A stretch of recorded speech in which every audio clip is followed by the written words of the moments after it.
दोस्तों नमस्कार, स्वागत है आपका यूट्यूब चैनल एबी टेक में। आज है 17 नवंबर 2022 और जान लेते हैं आज की महत्वपूर्ण खबरें जो आज के प्रमुख समाचार पत्रों पे छाई हुई हैं और आप लोगों के लिए बहुत ही इंपॉर्टेंट है। सबसे पहले हम लोग बात कर लेते हैं यूपी में रोजगार मामले को लेकर के। तो कल मुख्यमंत्री योगी जी की अध्यक्षता में कैबिनेट मीटिंग संपन्न हुई। इसमें कई सारे प्रस्तावों पर मुहर लगी।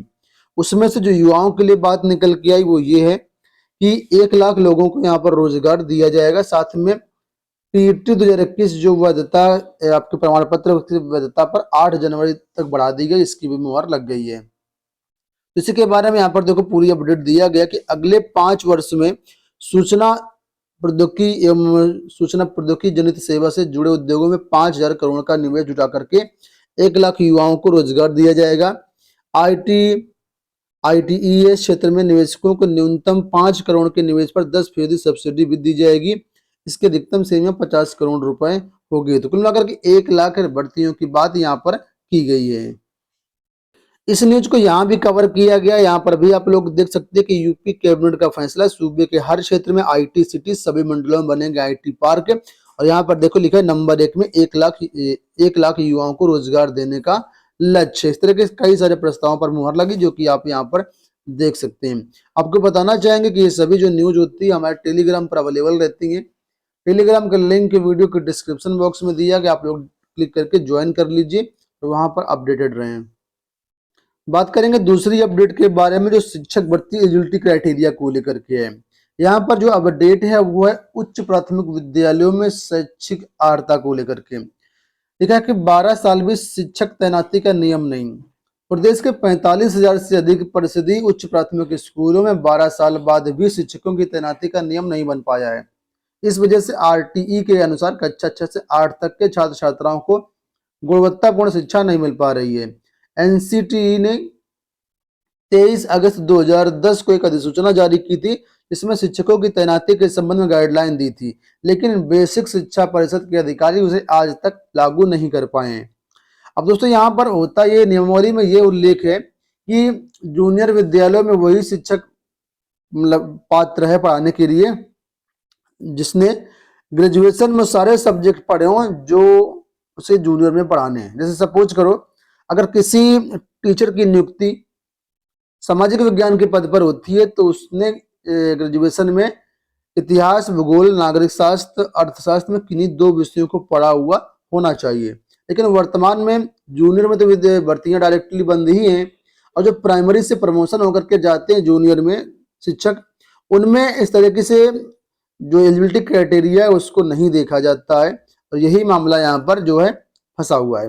यहाँ पर देखो लिखा है कि नियमों के अनुसार कक्षा 6 से ऊपर पढ़ाने के लिए वही अध्यापक पात्र होते हैं जिन्होंने संबंधित विषय को स्नातक स्तर पर पढ़ा हो। उदाहरण के लिए यदि किसी शिक्षक को प्राथमिक से उच्च प्राथमिक विद्यालय में सामाजिक विज्ञान के पद पर पदोन्नति मिलनी है तो उसे स्नातक पर इतिहास, भूगोल, अर्थशास्त्र, राजनीति विज्ञान विषयों में से किन्हीं 2 विषय स्नातक स्तर पर पढ़ा होना चाहिए। इसी तरीके से अंग्रेजी, हिंदी, संस्कृत, विज्ञान, गणित के पद पर पदोन्नति के लिए भी स्नातक स्तर में उन संबंधित विषयों को पढ़ा हुआ होना चाहिए। लेकिन परिषदीय से उच्च प्राथमिक विद्यालय में पदोन्नति पाने वाले में इन चीजों का ध्यान नहीं रखा जाता है। अभी 14 अक्टूबर को परिषदीय शिक्षकों के अंतर जनपदीय स्थानांतरण एवं समायोजन के लिए जारी आदेश में प्राथमिक विद्यालय के प्रधानाध्यापक को उच्च प्राथमिक विद्यालय के सहायक अध्यापक के पद पर पदस्थापित करने की बात लिखी गई है, लेकिन इसमें एनसीटी से निर्धारित न्यूनतम योग्यता पूरी करने का उल्लेख नहीं है। तो हाल यहाँ पर समझ सकते हैं कि जब ये चीजें लागू नहीं हो रही हैं तो कोई आर्ट साइड का टीचर जूनियर में जाएगा तो कैसे वो मतलब साइंस साइड वाले सब्जेक्ट पढ़ा पाएगा। जूनियर में पद वैसे भी कम होते हैं। तो जो नियमावली है उसके अनुसार यहाँ पर भर्तियां नहीं हो रही हैं और इसका जो विवाद है 12 साल से पेंडिंग है। 12 साल से अभी तक ये विवाद समाप्त नहीं हो पाया है। बात कर लेते हैं हम लोग पीएनपी को लेकर के। तो पीएनपी ने अभी हाल ही में राष्ट्रीय आय एवं योग्यता आधारित छात्रवृत्ति परीक्षा 2023 का आयोजन किया है। ठीक है, तो इसकी उत्तर कुंजी जो है आज 17 नवंबर से वेबसाइट पर अवेलेबल रहेंगी। जो भी इच्छुक अभ्यर्थी हैं अपना चेकआउट कर लें और कोई विसंगति लगती है तो 21 नवंबर की शाम 6 बजे तक संज्ञान में आयोग के ला सकते हैं। तो यहाँ पर सारी जानकारी दी गई है। बात करेंगे एसएससी के बारे में। एसएससी की तरफ से 3 बड़ी अपडेट है। पहली अपडेट देखिए यहाँ पर है कि कर्मचारी चयन आयोग की जूनियर इंजीनियर भर्ती परीक्षा की पेपर 1 की परीक्षा से लगभग 41% अभ्यर्थी अनुपस्थित रहे हैं। यूपी बिहार में कुल 1,43,017 अभ्यर्थी पंजीकृत थे, जिसमें से 84,000 अभ्यर्थी परीक्षा में शामिल हुए। दूसरी अपडेट यहाँ पर हिंदी ट्रांसलेटर भर्ती को लेकर की है।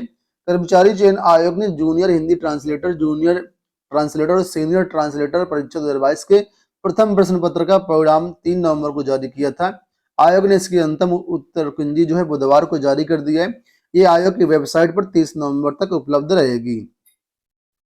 साथ में बात करेंगे स्टेनोग्राफर ग्रेड सी और ग्रेड डी 2022 परीक्षा के बारे में। तो इस परीक्षा जो ये परीक्षा है आपकी 17 और 18 नवंबर को होनी है और 18 जिलों में उत्तर प्रदेश में परीक्षा करवाई जाएगी। 86 केंद्र बनाए गए हैं और ये जो परीक्षा है 3 पालियों में आज होगी, 17 और 18 तारीख को 9 से 11, 1 से 3 और 5 से 7। जो भी अभ्यर्थी इसमें शामिल हो रहे हैं उन्हें सभी को शुभकामनाएं।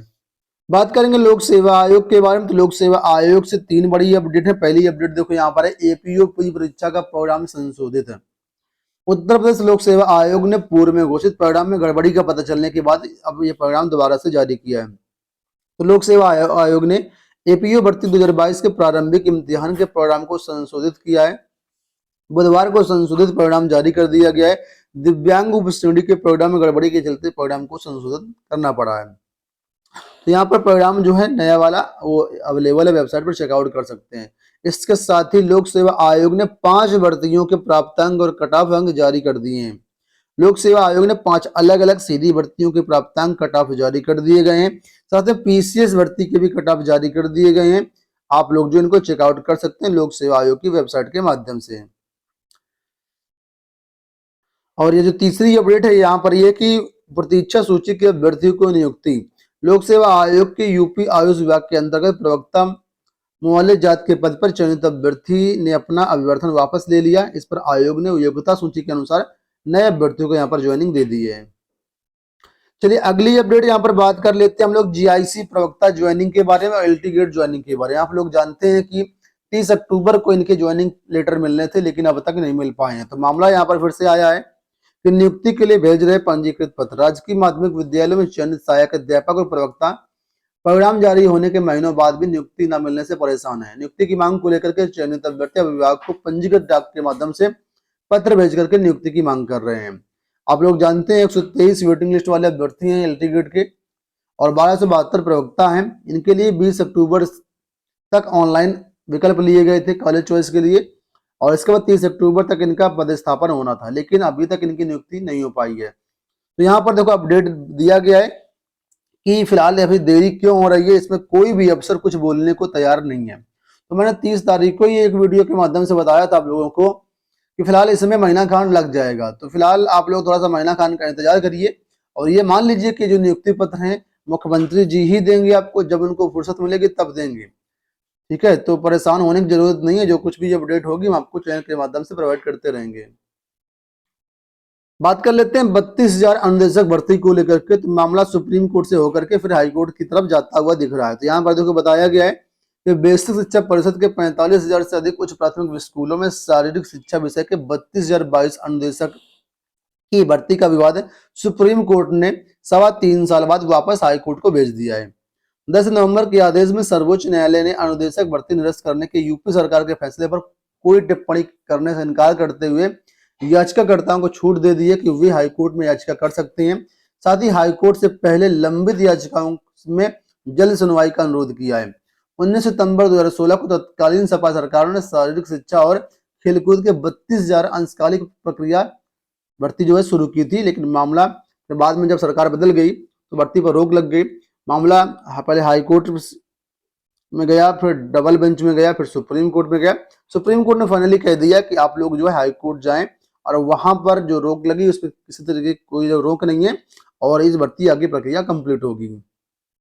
तो यहाँ पर देखिए जो बीपीएड बेरोजगार संघ के प्रदेश अध्यक्ष धीरेन्द्र यादव, उनका कहना है कि कानून पर हमें पूरा भरोसा है। 32,022 अनुदेशक भर्ती निरस्त कराने के सरकार के फैसले को हाईकोर्ट में नए सिरे से चुनौती दी जाएगी। तो मामला फिर से हाईकोर्ट पहुंच गया, सुप्रीम कोर्ट का काम खत्म हो गया है। तो दोस्तों ये हो गई आज की सारी अपडेट। इस वीडियो में इतना ही, धन्यवाद।